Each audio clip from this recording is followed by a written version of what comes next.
Kia ora, g'day and welcome to the history of Aotearoa, New Zealand, episode 48, How to Plant a Garden.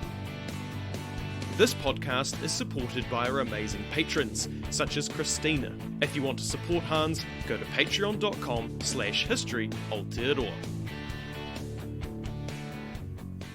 Last time, we started looking at Māori horticulture, talking about what Māori brought with them in terms of food to Aotearoa and the challenges they faced once here, along with the innovations they came up with to overcome those challenges. This episode, we will talk a bit more about the gardens specifically, how they were set up, along with the planting and harvesting methods used in them. As we mentioned last time, gardens were the way that Māori who arrived in Aotearoa grew their cultivated produce.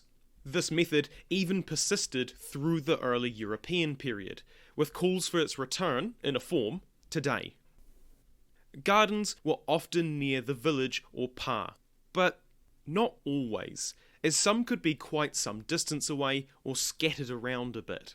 This was mostly due to either trying to hide or defend the crops they contained, along with where the best soil was to grow. Their location would be kept a secret to ensure any rivals wouldn't be able to find them, even rivals within the hapu. However, before we even get to the stage of having a garden, more often than not, the area would be covered in bush. Trees, ferns, grasses, bushes and all manner of other plants that, although are very nice, aren't really conducive to growing tubers. Cutting it all down was an option, but this was usually too labour intensive and just not really an efficient use of time or manpower. Instead, it was much better just to light the whole bloody thing on fire and let that do the work for you in a process called swiddening. It wasn't really until the introduction of metal tools by Europeans that cutting down bush was really a viable option. Even then, burning was still useful, as it provided the nice ashen fertiliser for the soil that helped in growing crops. As a side note, Māori didn't use animal manure as a fertiliser like other parts of the world, probably because there weren't really any large mammals to provide the type of manure needed. The other alternative would have been bird poop, but anyone who has ever been shat on by a seagull will know that is less than ideal. What's funny is that when Europeans brought this shit to Aotearoa, which they considered to be far superior than the methods Māori were already using, Māori were horrified. Nowadays, it's considered pretty normal that peeing on your lemon tree or pooping in the bush is good for the earth. We buy bags of fertiliser made of poop from the local Mitre 10 all the time. But, when you think about it, we put animal excrement, feces, onto our food, the stuff we put in our mouths, to make it grow better. When you think of it like that, it's hard not to see where Māori were coming from. Another fertiliser that was also used was in fact the only large mammal in New Zealand at the time. That's right, people. Specifically, their bones. The natural assumption is to think that they ground up their bones into a meal and spread that across the garden. This is real life though, not Minecraft, so that isn't exactly how it worked. It was actually more spiritual rather than practical, though, as you should be aware by now, Māori viewed these as one and the same, like many cultures across the world. It was about using a person's mana and wairua inherent in their bones to help crops grow. This wouldn't be done lightly, as it was a task heavily layered in tapu, so it was normally only reserved for when the crops were failing, thought to be a result of angering the gods. The way this would work is a person would be selected to go to the local burial place, often a cave or something similar, and retrieve the bones of some important person or people. They would then be taken to the field in question, and a kumara held to the skull of the one who had been laid to rest the longest, with a karakia. One such karakia recorded translated to, quote, "Eat thou of the food cultivated by your manifold left by you in this world," end quote. After this, the bones would be left in the field for some time, before eventually being taken back to their original resting place. During this time, it doesn't seem like they were buried, rather left in the open. Outside of this circumstance, skulls or toimoko may have been used during planting, being put on stakes at each corner of the garden. Phallus-like objects are said to have been used for ceremonial purposes as well, to represent fertilisation. Best also writes of a belief held by those in the Bay of Plenty, that kumara would leave and return to its original home beyond the sea if its mauri wasn't preserved. So, when it was first introduced to Aotearoa, the man who did so, taukata, was killed and his blood spread on the doorframe. His skull was then used in many ceremonies from then on, even having tubers placed in the eye sockets sometimes. Now, whether this was best or Māori acknowledging that they came from Hawaii, I find it interesting that this belief may indicate that Māori were aware kumara came from somewhere else, its original home, that is, South America. It's hardly definitive evidence, but an interesting thought. Speaking of best, he of course has to take it all just a little step further. He compares this whole practice to that of a similar one in Egypt and India, where he says human bones were buried in fields for a similar purpose. Given I don't know a whole lot about either of these places, I decided to ask Dominic from the History of Egypt podcast if this was the case. The short answer is no. It's just Best doing what he does best, that being exaggeration or just not doing his due diligence. Best also uses this practice as an indicator that human sacrifice was prevalent among Māori. I would like to stress that this isn't the case as far as I can tell. Things like cannibalism and human sacrifice were rare and only done when the opportunity presented itself, which wasn't very often.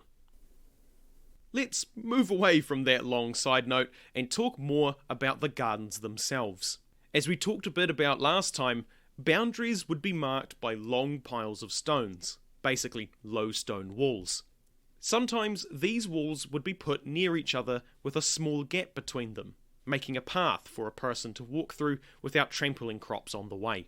These paths were often found surrounding each plot that belonged to a particular family or group, with this system being pretty universal across the country, even as far south as Banks Peninsula. The full gardens themselves could vary wildly in size, but to give you an idea, plots of land in the Auckland area were often made into gardens about 80 to 300 metres long and 25 to 65 metres wide. These would then have internal subdivisions, and each larger plot would occasionally have a smaller one that was 10 to 20 metres long. So, they could get pretty big, particularly in the more northern areas where horticulture was more favourable and thus a higher population could be supported with it. This entire length would be surrounded by a stone wall, so it was likely that the way they were kept straight during construction was laying out cords of flax as a guide. Again, we see this a lot across the country, such as at Palliser Bay, where some stone walls were 200 metres long. Additionally, at the Palliser site, we see that all the gardens were rectangular, so the walls only met at right angles. That's not really important, I just thought it was neat. Best also describes raupo being used for walls as well. The reeds would be densely packed together, to the point where, quote, a mouse could scarcely creep through, end quote. These were mostly used to keep out pūkeko, and must have been fairly successful. Though pūkeko is a bit of an anomaly when it comes to New Zealand ground-dwelling birds, in that it can fly. So why it didn't just cruise over the walls, I'm not really sure. Māori did have a way around this though. When fences weren't employed, older men would go out and scare the pūkeko off by calling out to the personification of the bird, Hine wairua kōkako, telling her to bugger off, basically. There were also walls made of mānuka to reduce the amount of wind in areas where that was an issue. Apparently, fences had a load of different names, with Best listing 4 of them and adding, quote, there are 7 other names for these screens and breakwinds, but the present writer is nothing if not merciful, end quote. As you might expect, once Europeans came over and brought along all their different techniques for building fences, Māori gardens were bounded by what you might recognise as more modern fences. Though not electric ones, they wouldn't be invented in Hamilton, Waikato for a wee while yet. This change wasn't necessarily because European techniques were better, just that they were better at responding to a new problem that Māori fences had not needed to face, and thus it had not been factored into their construction. That is to say, pigs. On the other end of the spectrum, the famous site at Wairoa Bar contains no evidence of gardening. Which makes sense. If you remember, Wairoa is the earliest site of human habitation that we know of in New Zealand, and during the time people would have been living there, the primary diet was things like moa and large marine mammals, rather than cultivated food. However, we do see other sites dating to roughly the same period, such as the Palliser Bay site, that do have gardening. So it was potentially down to things like climate and feasibility of horticulture as well. Right, now that we have a bit of land that we've cleared, put up some fences, divvied it all up, and now it's time to actually plant something. Well, not quite. First, the soil would need to be tilled with a type of hoe made of wood. For any of you reading the transcripts on historyaotearoa.com, it's worth noting that the English word hoe, meaning a farming implement, is spelt the same way as the Māori hoe, meaning canoe paddle, though they are pronounced slightly differently. Tilling of the soil was something that Māori did quite diligently, according to an account by George William Anderson that was retold by Best. Anderson writes that Māori gardens were tilled pretty damned good, quote, owing to the necessity they were under of cultivating or running the risk of starving, end quote. I don't normally do this, but I'm gonna run that by you one more time. Quote, owing to the necessity they were under of cultivating or running the risk of starving, end quote.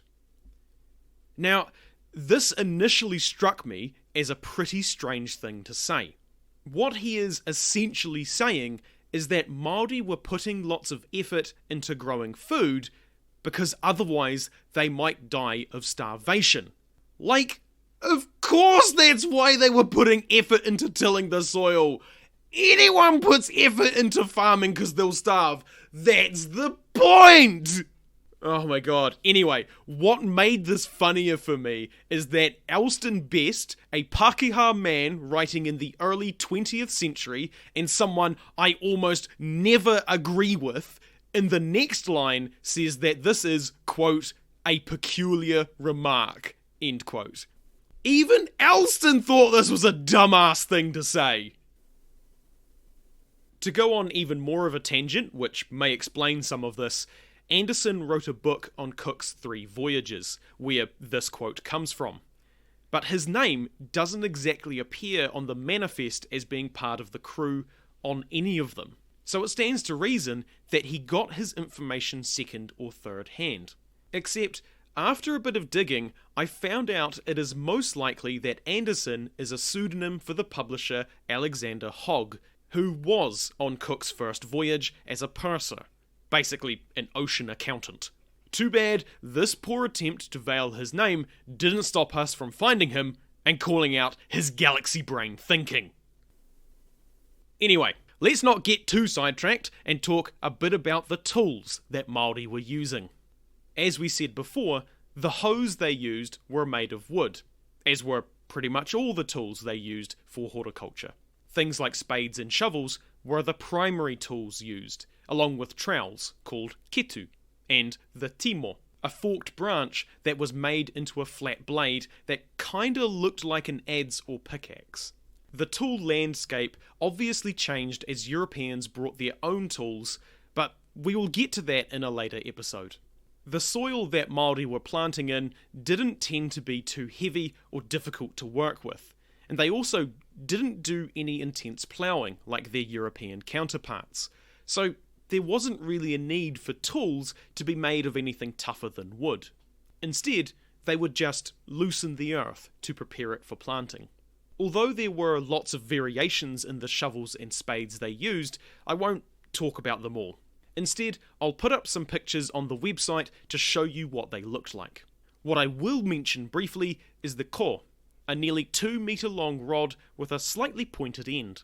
This was the tool used for the actual lifting of the soil for planting.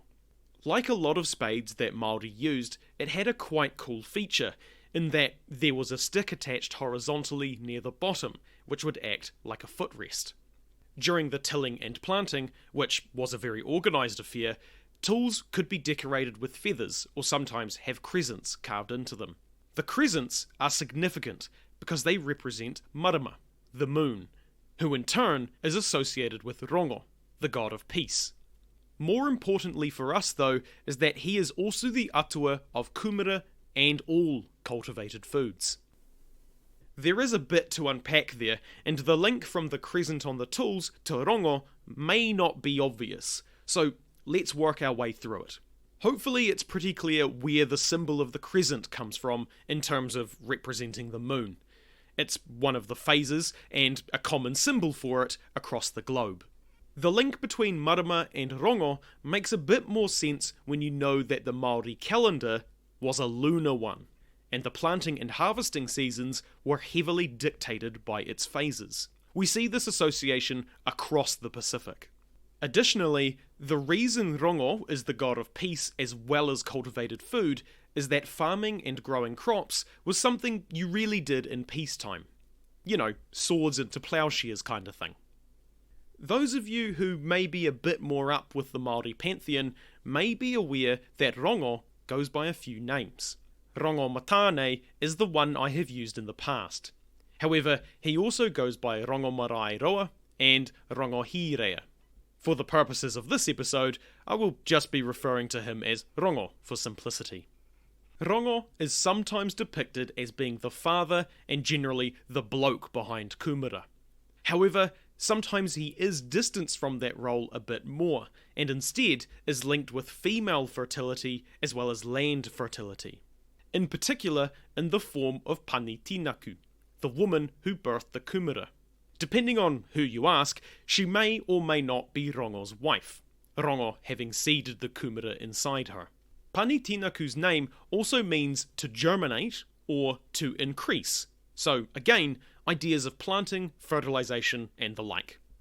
There are other versions of the kōrero across the Pacific, and they replace kumara with taro, and Rongo with maui, which seems to happen in a few different places in a few different ways.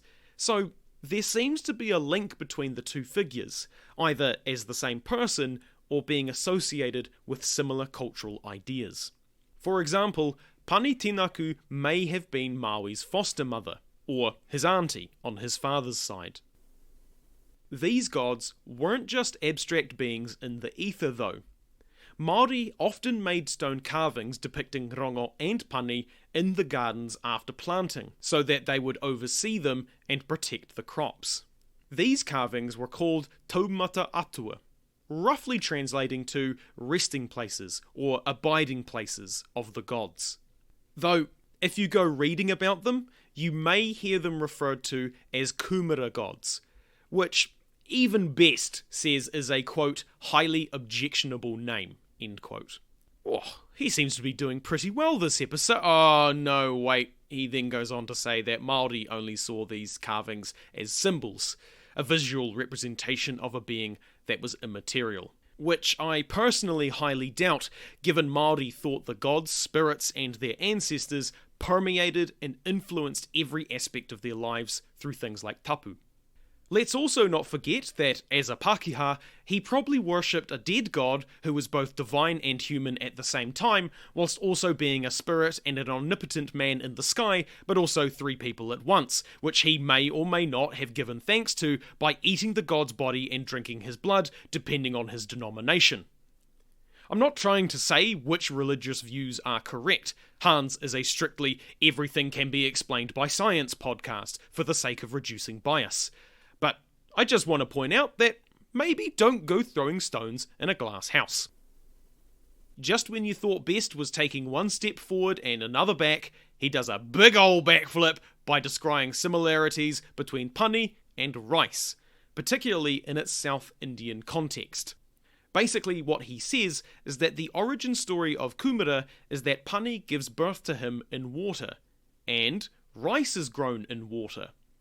He also says pani's name is similar to the South Indian word for rice, paddy or parry. I'm not quite sure how to pronounce that. So, because of these two things, Māori made the same connection as South Indians, which means something? He doesn't really elaborate on it much more, but given what we have seen from him and other European writers in the past, I think the implication is clear. So, I didn't follow the thread any further, because I'm nearly 100% sure it's bollocks anyway. One final thing about Best and these carvings is that he notes one he saw was, quote, marked by prominent organs, end quote. That is to say, it had a big old donga! Jokes aside, locals were quick to clarify that this wasn't meant to be rude or comical, but was, quote, symbolising natural functions, end quote. Again, probably in reference to rongo or pani and fertility of the land. I mentioned before that planting was something that was quite organised, and I don't just mean in the sense that crops were planted in rows. The planting season had strict tapu around it, and as such, there was a right and a wrong way to do things. For starters, planting was a communal affair. Pretty much everyone joined in, regardless of social class or standing. So, from taureka to rangatira, everyone was expected to chip in. Well, actually I do tell a slight lie there. Since the task was such a tapu one, it is unlikely that slaves were involved directly in the process. However, they were likely contributing in other areas than just the straight digging and putting the tubers in the ground bit, which is what some older literature would suggest. On planting days, no fires would be lit and everyone would fast until the work was done. Though, when I say everyone, it is unclear whether that means the people doing the work as well as the people back in the village, or just the former. In any case, this was likely because of the tapu nature of the task and noa nature of food. Some writers may say that restrictions like this were done so to make the people uncomfortable and work faster to get the job done. Which is a possibility, however, to me, it smells a little of Victorian ideas of production, given they were exploiting the working class inside out and backwards in England. It just seems like the way a European might interpret the situation given their cultural background. I would like to stress that is speculation on my part. Anyway, when planting was to commence, the rangatira, or some other important person like a tohunga, would stick a branch in the ground of the east side of the field, which would now be known as the whakaupoko, the head of the field. During the actual planting itself, it was a huge offence for any non-authorised people to approach the field, and it wasn't uncommon for someone to be executed for such an offence. The idea being that any breaking of tapu may anger the gods, and cause the crop to fail or to rot in the storehouses, which is bad for obvious reasons. Best mentions that indicators would be placed along the path around the garden to show you where you should and should not go. However, he doesn't say what these actually were. Once ready to commence planting, the group would work in a diagonal line to ensure the proper alignment of crops, with some regions using rods or cords to help achieve the correct lining and spacing. The process consisted of 3 groups of people.